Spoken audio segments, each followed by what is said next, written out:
Good evening, everyone. They were here to discuss the designing the practical and emotional life in space. And I will start with one, let's say, phrase that during my first encounter with Dr. Douglas, it came up, which is building a Mars base is a horrible idea. Let's do it. And this discussion is about understanding the space habitat that we are asked to reflect upon and the personality traits of this environment and the different notions that this designing and conceiving life in space carries, from social to psychological to functional to physical to technological. And with us, we have Dr. Adriano Golemis, flight surgeon, space medicine team, and operations and astronaut group. Javier Tequestelier, architect, technologist, head of design, technology and innovation at Hassel Studio, and director of smart geometry. Mr. George Lordos, PhD candidate, Department of Aeronautics and Astronautics at Massachusetts Institute of Technology.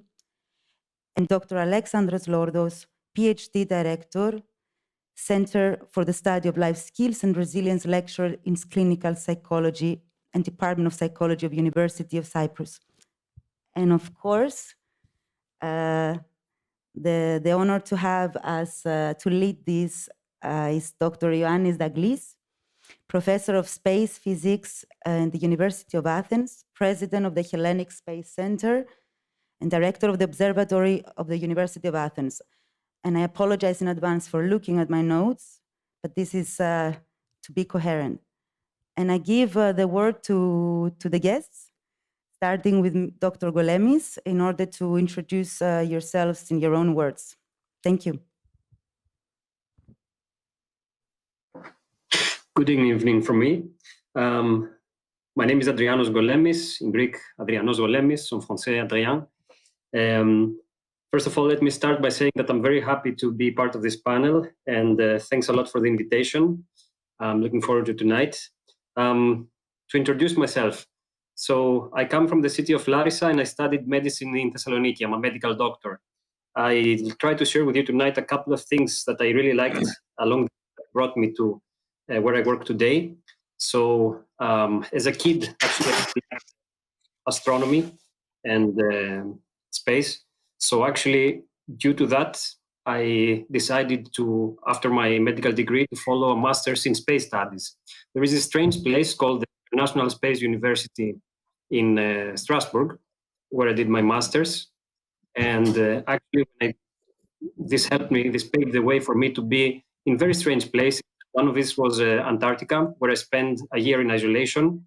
And the reason of being there, isolated for a year, was to collect medical data and to conduct some experiments in conditions that resemble space. So you're isolated as the astronauts are isolated in space. And this is a station called Concordia, where I spent that year. And of course, that was quite interesting. And it's also helped me end up in the place that you see in this photo, the European Astronaut Center. And this is the heart of human space flight in Europe, actually. It's where European astronauts train and where we, as part of the medical team, follow their health and psychology. And here it's maybe interesting to say that our body and the psychology also can change a lot when we leave our planet and go into space. So that's our job, to make sure the astronauts are healthy and performing well before their space flight, during their space flight, and when they come back to Earth. So if you can advance through the photos, I'd like to share a couple of them with you. This is a place, a pool here in Cologne in the European Astronaut Center where the astronauts train.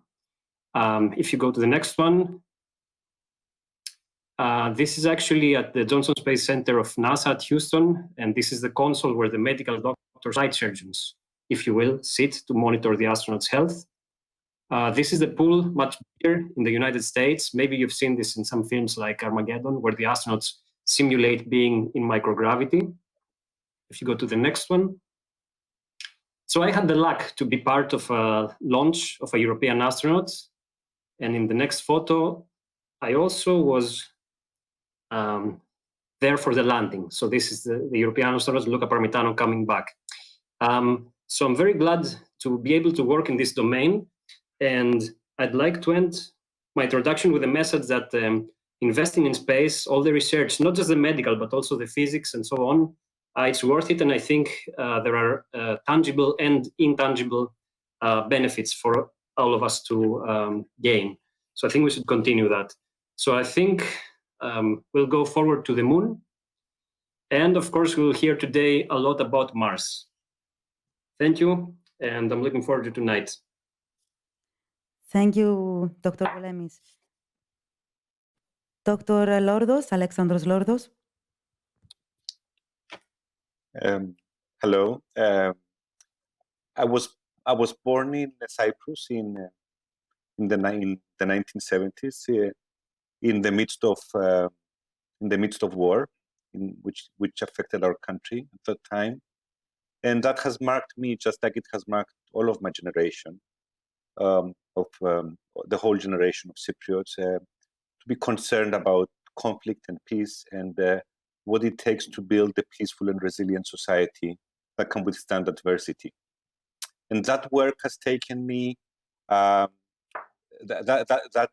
interest and that motivation has taken me towards my current career, where I'm a clinical psychologist that actually collaborates with the United Nations to rebuild social cohesion and mental health and livelihoods in conflict-affected countries around the world. So our work has taken me to various far-flung regions of this planet, not of another planet, but this one, from Nepal to Bosnia, from Ukraine to Liberia, from Rwanda to South Sudan, from East Timor to Malaysia, where we have always faced the same problem, which is how do you take a society and strengthen the bonds of solidarity and companionship that hold people together? So when I had the opportunity 2 years ago to become more involved in issues related to space and space psychology through the work of George Lordos, who will speak next, who is my brother and one of my best friends, who is now at MIT, and he will tell you more about himself in a minute.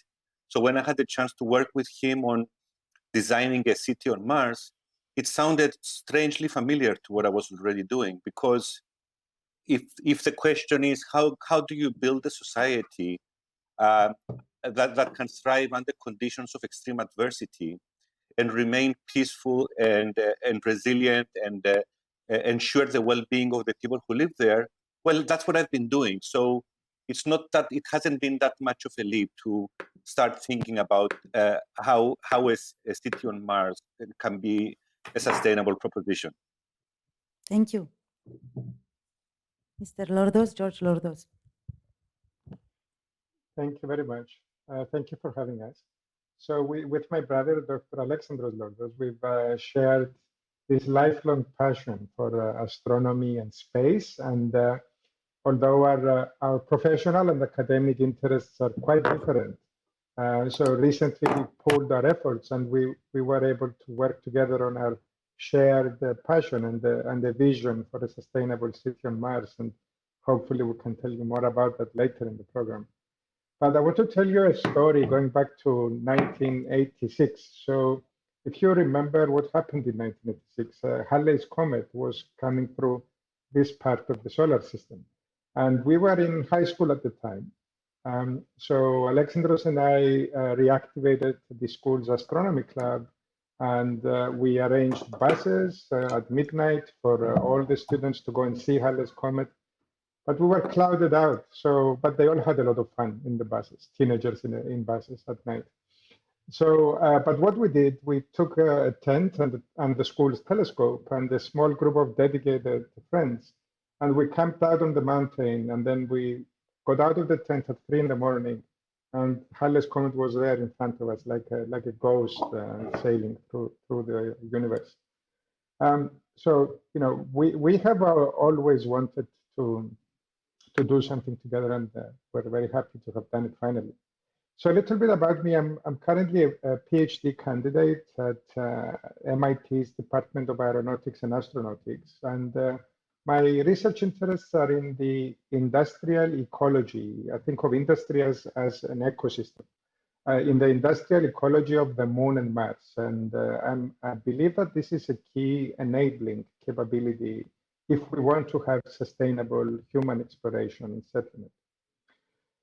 At MIT, I'm a member of the Engineering Systems Laboratory, working with Professors Olivier de Beck, who's from Switzerland, Professor Jeffrey Hoffman, who was a former shuttle astronaut who repaired the Hubble in orbit, and with Professor Edward Crowley, who co-wrote the Augustine report, if you're familiar with it. This was 15 years ago, and it was the vision that led to today's commercial space.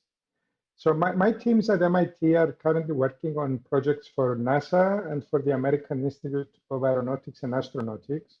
And some of the work we're doing includes a proof of concept for a self-deploying tower to support the exploration near the permanently shadowed regions of the Moon, where we believe there is ice to be found. There is also a prototype for a prospecting system that we're building to search for and recover underground ice on the Moon and Mars. And recently I've written with others a white paper on ensuring economically viable lunar settlements that we have briefed to the House Science Committee, and we will be briefing to the National Space Council soon. I also lead the team of teaching assistants at MIT's System Design and Management program, and that's a very interesting aspect of my work. We train mid-career professionals on the fundamentals of system architecture and systems engineering. And generally, I'm very interested in space economics, space settlements, and establishing supply chains, so in other words, based on local resources. So the fundamentals for a future for humanity in space. Thank you very much. And Mr. de Kestelier, Javier de Kestelier.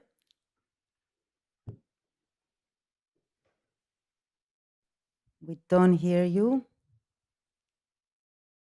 No. You probably have muted your microphone.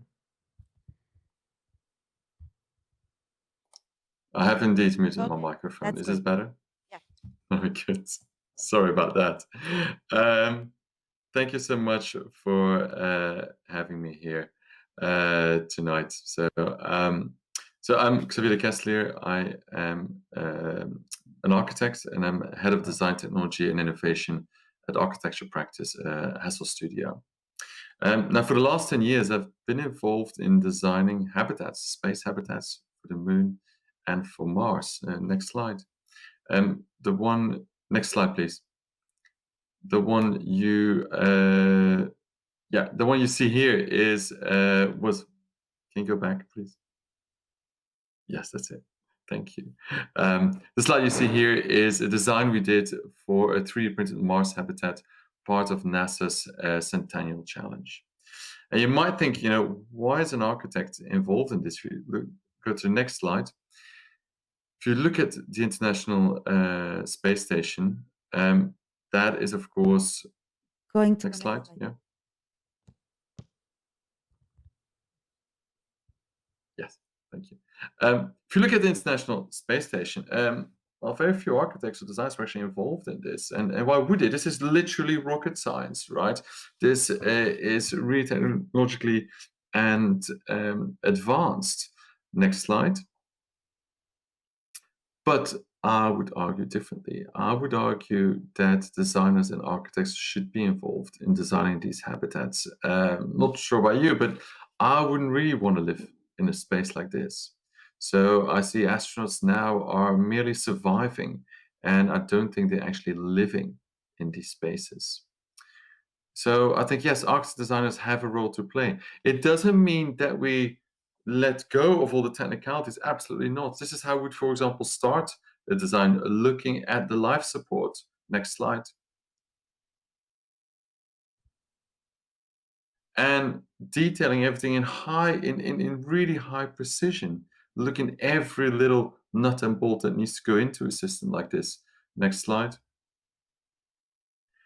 And besides the architecture that you see on the right-hand side, we also even look at the mission architecture, not only about the objects themselves, how they get built, but how they get to Mars and how they get launched from Earth and how they travel to Mars. Next slide.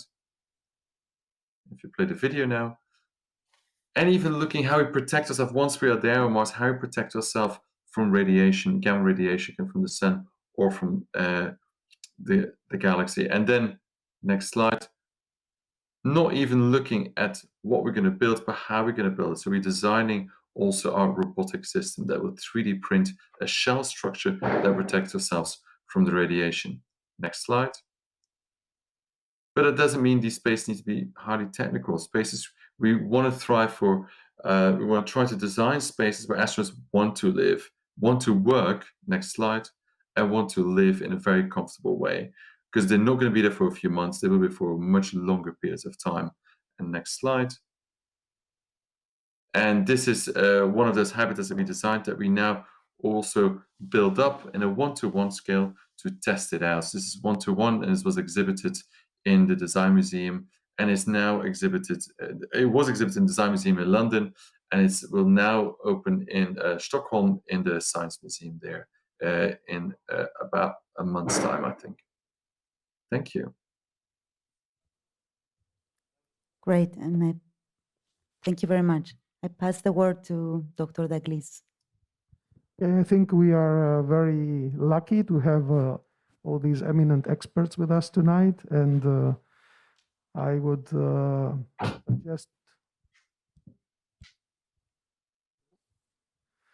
Okay, I would suggest to start our discussion and start exchanging views, and I would put as a first thematic topic to start our discussion the issue of challenges and merits in space. We all know how challenging the presence and the survival of humanity is outside the Earth's atmosphere.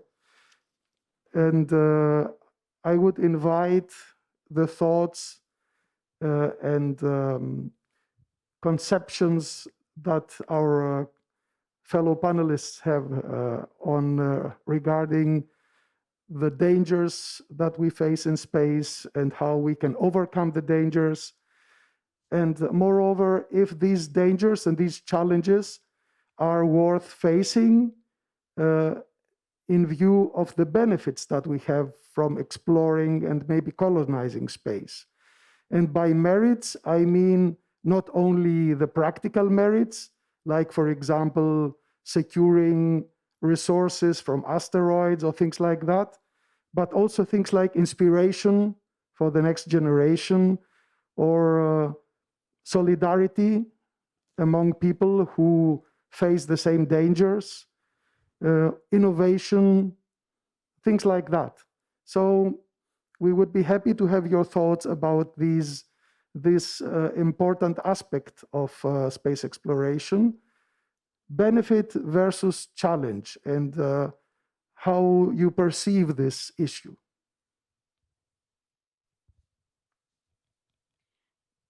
And anyone I can go first. Everyone's good with that. This is Adriano's.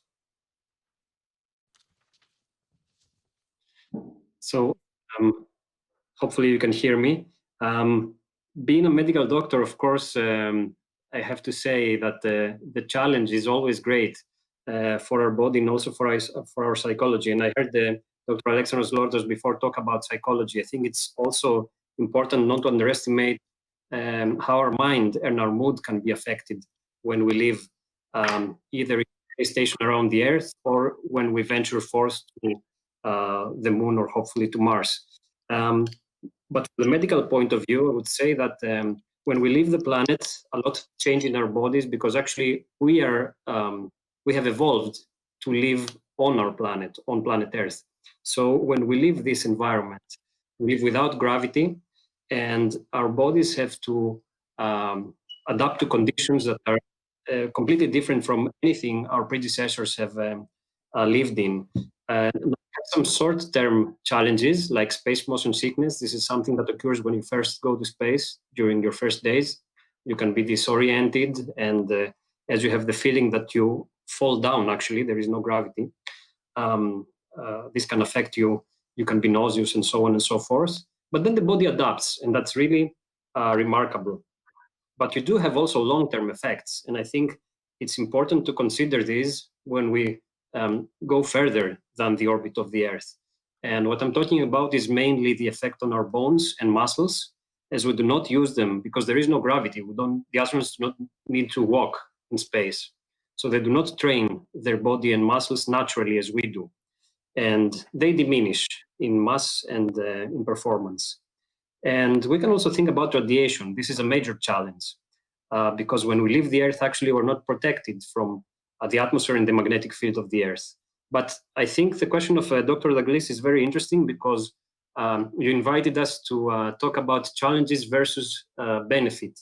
And as I tried to point out in my introduction, I think the tangible, but also the intangible, the indirect benefits of space exploration are many. We can perceive some of them. For example, this morning I read that a laboratory of a NASA laboratory managed to design some very early tests against the coronavirus, so a very real challenge, in record time, and they contributed in the beginning.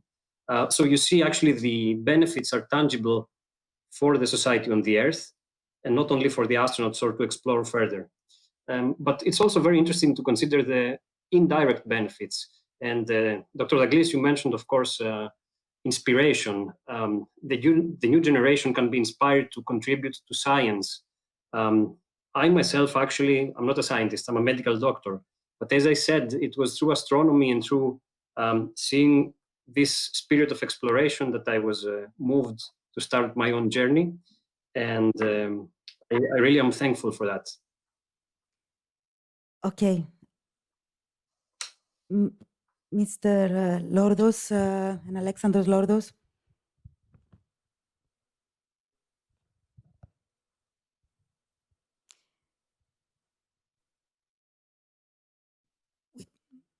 We don't hear you. Sorry. So I agree with what Dr. Golemis has just said, and especially about the inspirational value of human space exploration and space settlement. Together with my brother, we presented some of our work regarding Star City, and which we will share with you in a few minutes, to a group of 10-year-old school children at my son's school here in Cyprus. And the children were the most enthusiastic audience that we had ever presented to. And we can be talking for a long time about the benefits. And of course, there are challenges in every human endeavor. So to be perfectly honest, I am kind of bypassing the question of challenges because everything in life is challenging. And that can never be a criterion for deciding to do or not do something. The question always is the benefit enough? And I think the benefit of giving new purpose to a young generation, giving a shared objective that can bring humanity together, I believe that, and especially to and one where we can actually show what we can do together in an extremely adverse environment of a human settlement on the surface of another planet. I believe proving that and showing to the rest of the world, showing to the world on this planet how it can be done, I believe the role modeling value of that and the hope that that will instill in humanity, I believe is the greatest benefit. And for Mr. George Lordos, perhaps to talk a little bit about how the social and the interpersonal conflicts in a hostile environment like Mars could be handled based on your project of the Star City. So I wanted actually to touch on the very interesting question of the challenge and the benefit. We've perhaps the observation that the challenge leads directly to the benefit. So on a hostile world with almost unlimited resources, it's a very different setting where we are incentivized to work together socially, pool our interests, pool our skills and our talents and pool our risks, and support each other through what we will face. And in the process, we grow as the individuals will grow who are there, but we grow as humanity as well. And we then culturally export that back to Earth because it's like an example. It's like a different vision of how we could be as opposed to the day-to-day conflicts and petty differences that divide people and nations and countries and so on. So that's what I would say, that the challenge is the benefit, and the challenge of living on other worlds will improve us as individuals and as humanity. And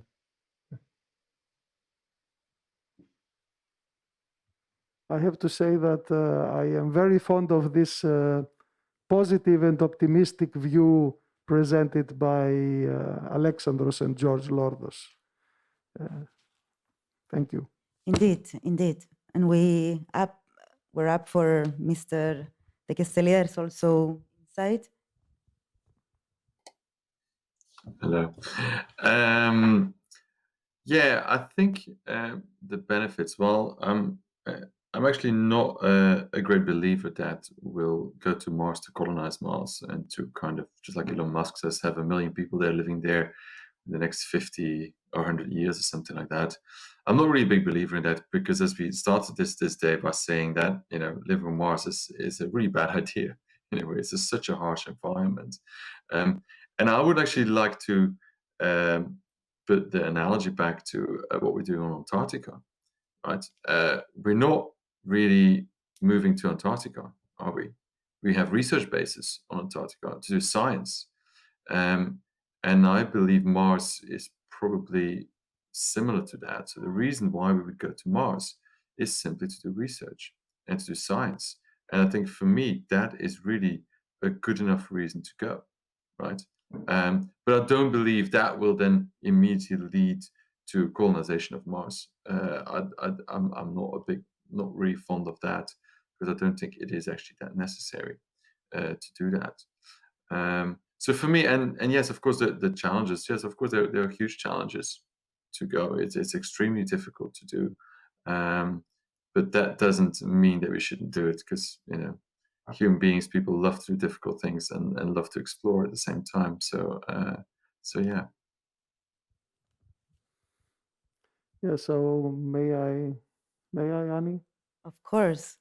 So yeah, I would actually agree with Mr. de Kesteljer that the prospect of colonization of Mars is really very, very weak, at least for the foreseeable future, because of the harsh environment of Mars. But to summarize what we heard, our panelists believe that we will have a number of significant benefits, both for research and science, and I would totally agree on that, because science, technology, research, they will all benefit from the innovations that are necessary in order to create an outpost in Mars, exactly because it is so difficult to create this outpost and to sustain it. But I also share the positive ideas of Mr. Lordos and Dr. Lordos about the impact of such an endeavor on inspiration and solidarity among humans. And having said that, I would proceed to the next theme that we would like to share with you, which is a practical one and refers to the sustainability of the human presence in space, and to be more concrete, on Mars, because three of you have a very direct relation, so to speak, with the plans for the colonization of Mars. And don't take the term colonization literally. Even a research outpost is a major endeavor, and its sustainability is not plausible, as you know. I mean, of course you know, because Mr. de Castelier has been involved in the NASA Centennial Challenge. Mr. Lordos has worked on the concept of Star City. So you know very well what I am talking about, how the presence of humans on such a difficult, on such a harsh environment can be sustainable. And we would like to invite you to provide your thoughts and comments on the sustainability of such a presence in the hostile environment of Mars. And perhaps I would like to start with a question to Dr. Golemis, if I may, based on this trail of thought, about how can one prepare for loneliness, isolation, self-sufficiency, and sensory deprivation, and how can we ensure a long-term health for prospective colonists, and whether there is a limit in regards to how much we can push the human body to prepare for. Thank you for the question. There are, of course, limits, but I think it's human nature to push the limits further and further and try to accommodate more. And I think this ties in very well with sustainability. What was said previously about colonization, if I can start on that, let's take the example of Antarctica. Originally, we had people go to Antarctica actually just in the last a bit more than 100 years. And now, progressively, people stayed a bit longer, and now we have winter over missions. It's not permanent settlement, but it's long-term. And I think the same concept applies to space. And probably it will also apply to the moon. Humans have been to the moon, and now there is an international collaboration to go back and stay this time for a longer period, and hopefully also to Mars in the future. So of course, as you mentioned, a major challenge here is that you are deprived of interests, you are faced with a monotonous everyday life, and of course you are very far from the people that you care about. And if I may draw an analogy here, many of us around the globe are actually going through a phase a bit like that due to the current coronavirus crisis. So I think all people can appreciate how hard that can be. And bear in mind that the astronauts that set out on such a mission may have to be isolated and confined for 6 months, for a year, for 3 years, maybe even for longer. How do you prepare for that?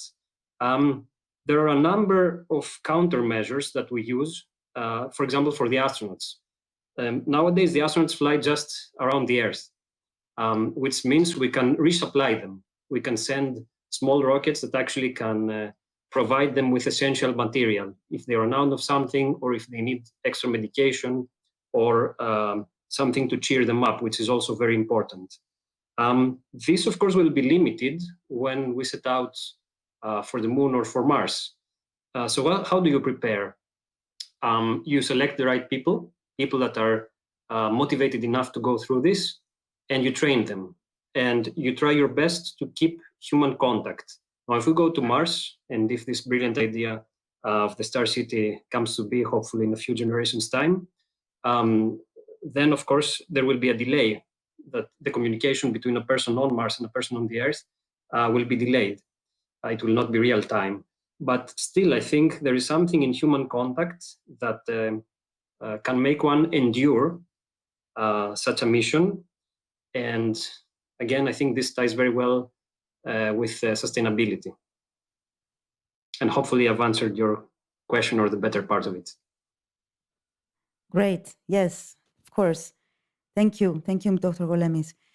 And from Dr. Golemis to Dr. Alexandros Lordos, we always in line with what Dr. Douglas introduced, which are the parameters to consider for the emotional well-being of the colonists in a hostile environment like Mars, and whether this is similar to asking someone, or in a way, to rewire the human brain and the way that the human being exists and functions, and when we again draw the line, how do we know that? Let me say something different than what I was thinking of saying, but I will speak very quickly and then hand over to George to take us a bit through what we've been discussing, thinking regarding Star City.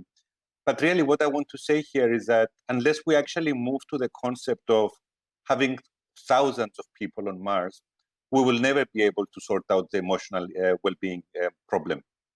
You cannot have emotional well-being in an isolated outpost of a few dozen people doing a science project. Of course, it's important to do this science project, but those people will always be longing to go back home where their real life is, and they will only be there as visitors.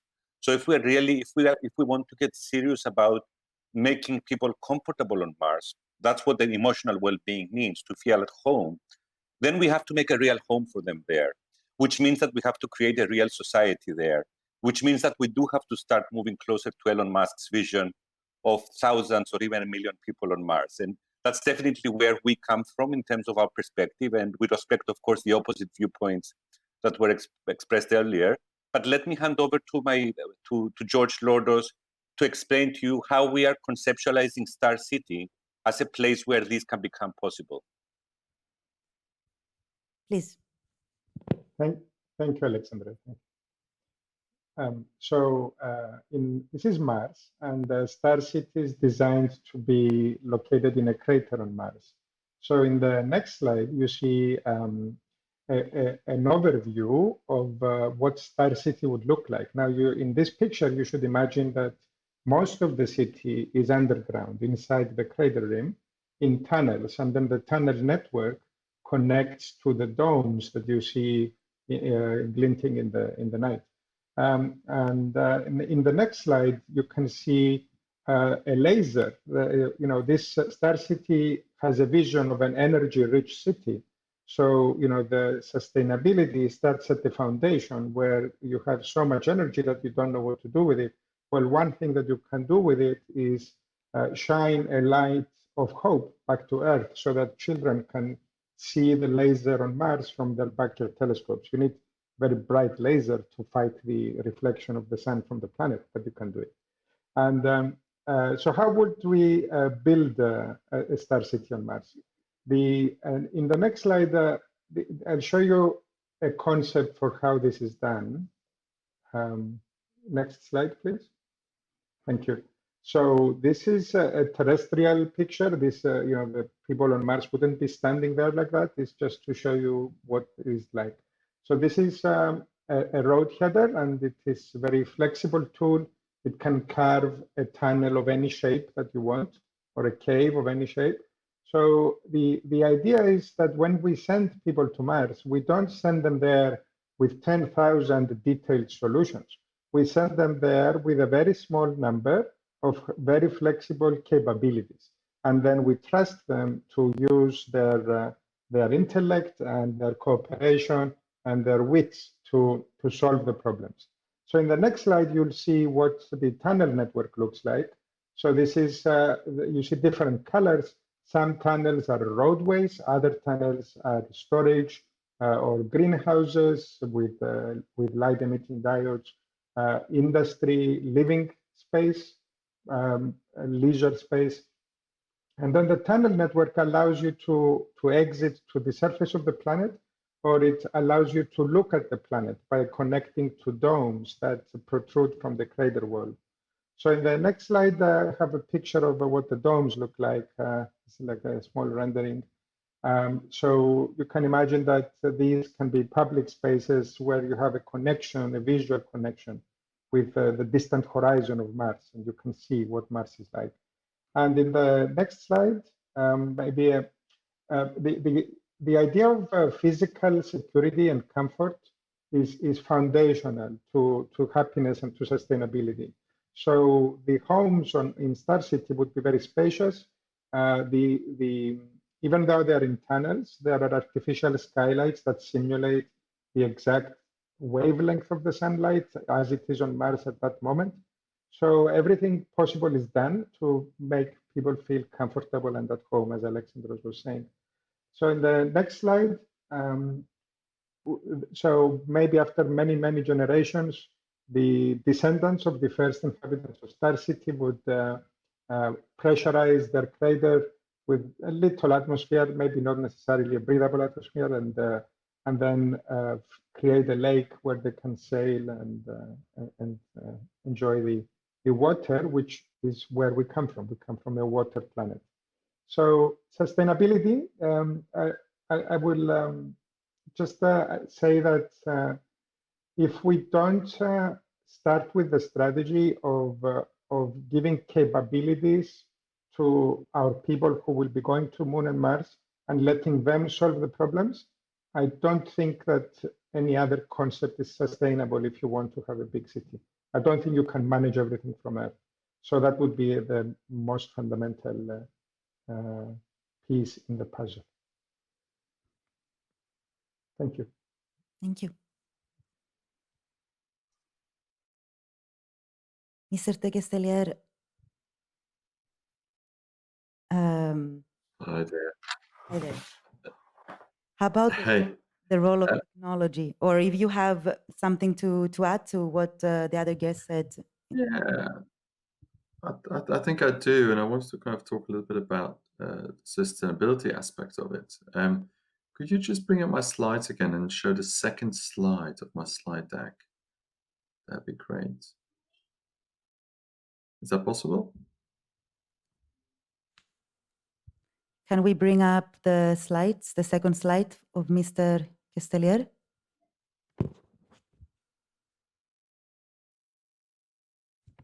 That's great. Yeah, that's it. So this is a visualization we had done from a project by an external visualizer. And when we got the first image back, I thought it was beautiful. But I did notice something interesting that was on the bottom right corner. Do you see that? That are all the 3D printing robots. They've just done their job. They've built the habitat and they're finished. So, and I was horrified because the visualizer was right. Where are these robots going to go? No, they have to go somewhere. They've done their job. But I just realized we created the first boneyard on Mars. So I was like, well, we have to do this differently. So because of that, we actually redesigned our robotic system that didn't, after it became 3D printers, they actually became transportation modules, robotic helpers. They became all different types of functions after the 3D printing. So that gave us a clue. We started thinking, well, we need to reuse and repurpose whatever we have there as much as we can. And from that point onwards, we started to look at it in a completely different way. And if you can now go to my last slide of my presentation quickly, we started to rethink, for example, furniture. Can you go to the last slide of my presentation? Just quickly. There we go. Thank you. We started to think, whatever we bring to Mars has to be very light, but everything's going to be very expensive to get it there. And we thought, well, furniture, for example, what's the furniture going to be made out of? And if you look at the furniture there, it looks quite chunky. And that is because we're not planning to take it to Mars. We're planning to build it on Mars. And this is actually all 3D printed with recycled plastics. Because there will be science experiments, there will be food packaging, that will have all packaging that will need to be reused and recycled. And we're thinking of, well, why don't we actually reuse it to actually build stuff with instead of just throwing it away? So there's also lots of different things that we worked on. We even worked on working with a fashion designer You see the person on the right there is wearing one of them, where we started to think about reusing the landing parachutes. So why not reuse the landing parachutes where we would land stuff on Mars with and reuse it to make clothes out of? So really start to rethink really hard. Whatever we do on Mars, why don't we try to recycle and reuse it and upcycle it much harder than we do on Earth? Because remember, as was mentioned before, in the ISS, International Space Station, you get resupplied. On Mars, it would be very hard to do that. So for us, and for myself personally, I started to look at sustainability in a completely different way, because once you're there on Mars, we can't just start making a dump, right? We have to really be careful whatever we bring and how we use materials. Yeah, thank you, Mr. De Castella. You have brought up two very important issues. One is you said we cannot create a dump as soon as we are on Mars. And this relates, of course, to planetary protection, the concept of planetary protection, to which I will come back later. But then you also mentioned that your basic concept for your design of the shelter on Mars was to use local material, not to bring the materials to Mars from Earth, but to use whatever is usable on Mars. And I think this is really a central concept, and also probably the solution for sustainability regarding materials and the practical needs. And I would also like to comment on what Mr. Lordos said about the emotional well-being. I understand your idea, but I would disagree with you that emotional well-being is not important for a group of scientists who are on Mars or on the Moon only for a limited time period, because I believe that it is essential also for people who are in a hostile environment for a limited period of time to experience an emotional well-being. I mean, I don't think one could argue that because they are there only for a limited time period, it's not important for them. How would you comment on that? Well, I certainly wouldn't disagree with you, Dr. Douglas, that of course the well-being of the emotional well-being of small groups that travel to space for limited duration is important. It's just that that kind of setup is not sustainable in the long term, and eventually such a group of people, for their well-being, will have to return home at some point. So my comment was more related to the sustainability and whether we can have whether someone can sustainably experience emotional well-being in space, and that would require community being established in space. But I think the one thread that connects these two aspects, the emotional well-being of whether it's a small group in space or of an emerging community on the surface of the Moon or Mars, I think it is about ensuring what I call the triple identity approach regarding if I'm a human in space, if I'm a human on Mars, or on the International Space Station, or on the Moon, at a base, or in a city on Mars, how do I understand myself as a person? What's my identity? And I would like to propose a triple approach to identity. First of all, I'm a survivor. Yeah, I'm in a very harsh environment, like the polar explorers of old. I'm in there is danger and the threat of sudden death at every morning that I wake up, and the overcoming that, surviving through that in solidarity with my mates, with my teammates, is an important part of my identity while I'm in space. Secondly, I'm an explorer. Yeah, I am instead of being in a crowded space, in a crowded planet with billions of other people, making sure that I don't bump into people that are around me, I'm in the vast expanse, and everything is new, and I can go anywhere I want, and I can be anything that I want to be. And that takes us to the third aspect of identity, which I think we haven't paid enough attention to yet in the field of space psychology, which is that I am a philosopher.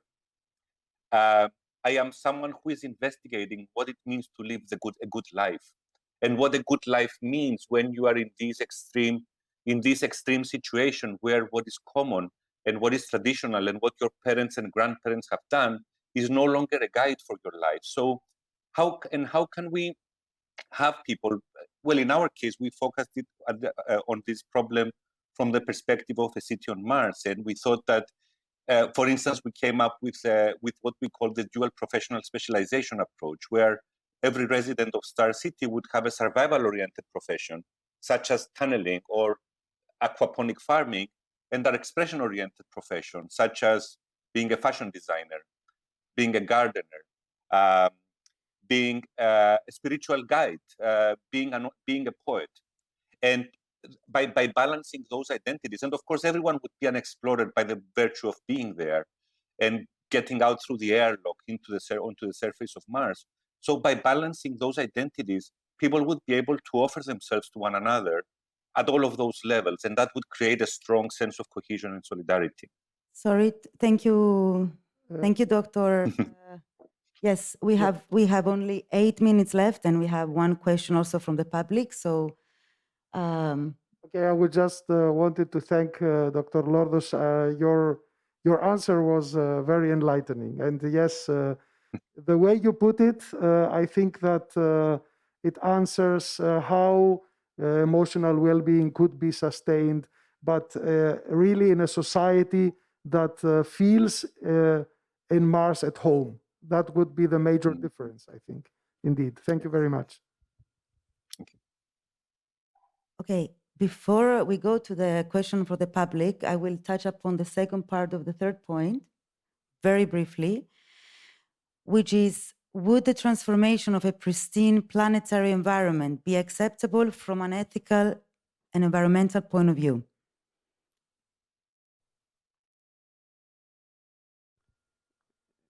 It's a delicate question, of course. Very delicate question. Talking about terraforming another planet, or is that what we're talking about? Or?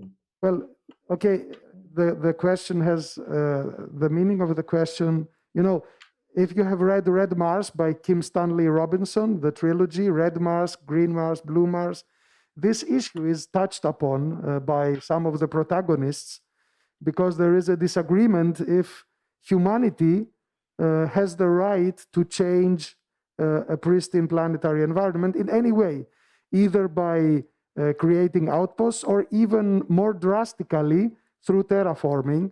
And I mentioned this before when you said we should be very careful on Mars to do recycling as much as possible in order, as I understand, to avoid polluting Mars, for example, and to avoid changing its face. So the question is, do you feel that humanity has the, how should I say, the ethical right to change a planet that has been pristine for millennia?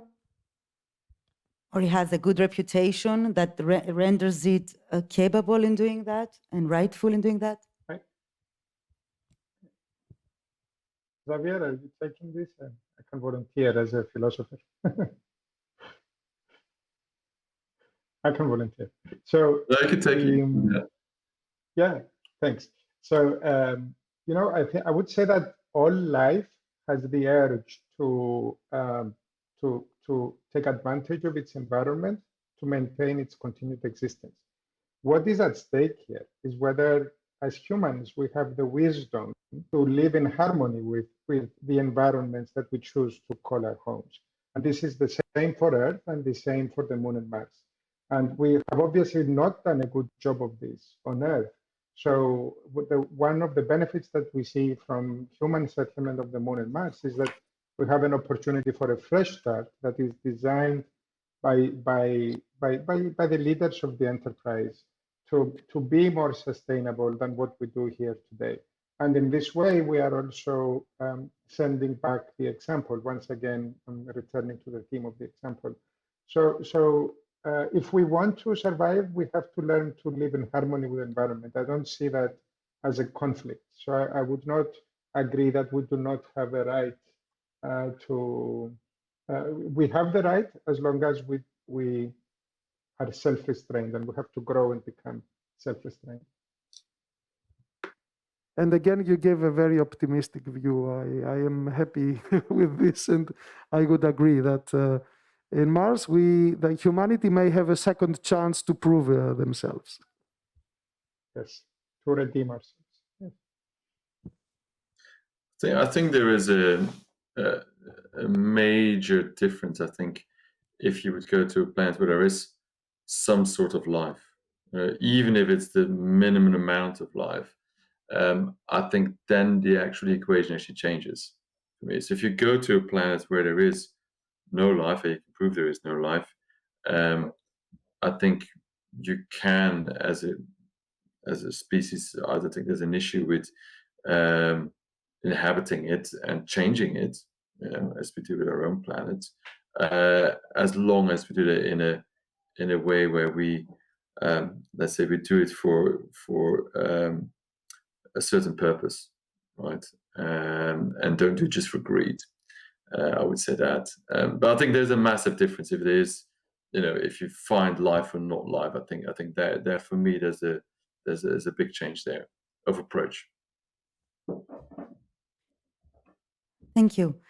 We have some questions from the public, but we have time only for one, unfortunately. So in life in space, we know that muscles lose their volume and tone due to the absence of gravity. What should be planned for sport in space is the question. Thank you. If you agree, I'll take a hit on that one from the medical perspective. So thanks for the question. Indeed, muscles suffer a lot in space, and the rate at which they lose their efficiency can be surprising. So, I'm right now, so without doing anything, I'm utilizing some of my muscles. But in space, since there is no gravity, in everyday life, astronauts do not use them at all. So it's natural that they lose them naturally. What can we do for that? There are a few countermeasures. The most important of all at this point is exercise. So actually, you can think about astronauts on the International Space Station, and what they do is they have a long day conducting science, and at the end of this long day, they still have to exercise 2 hours. Usually that's 5 times a week, and it's long exercise, but they need to do it to activate actually as much as they can the muscles that they do not use otherwise, and that we all, or most of us, use in everyday life. There are quite a few ideas of how to tackle this issue when we send astronauts further away, for example, to the moon or to Mars. But what needs to be looked into is how does the partial gravity of the moon or of Mars, how can that actually sustain the capacity of the muscles? So on the moon, we have about 1/6 of the gravity of the Earth, and on Mars, we have about 0.38, so about 1/3 of the gravity that we have on the Earth. Is that enough, actually, to keep astronauts fit? Remains to be seen, and that's why we also have to continue doing research and apply all the knowledge that we obtain from that to diseases and so on that we see on the Earth.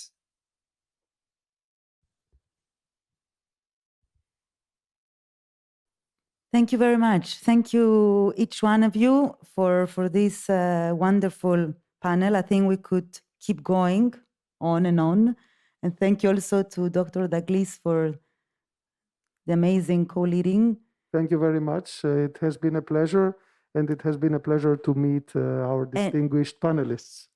Yes, and I want to make a parenthesis that the Star City designs that we saw, it's by the Delta architects, that they were the architects for all the visuals for the Star City project.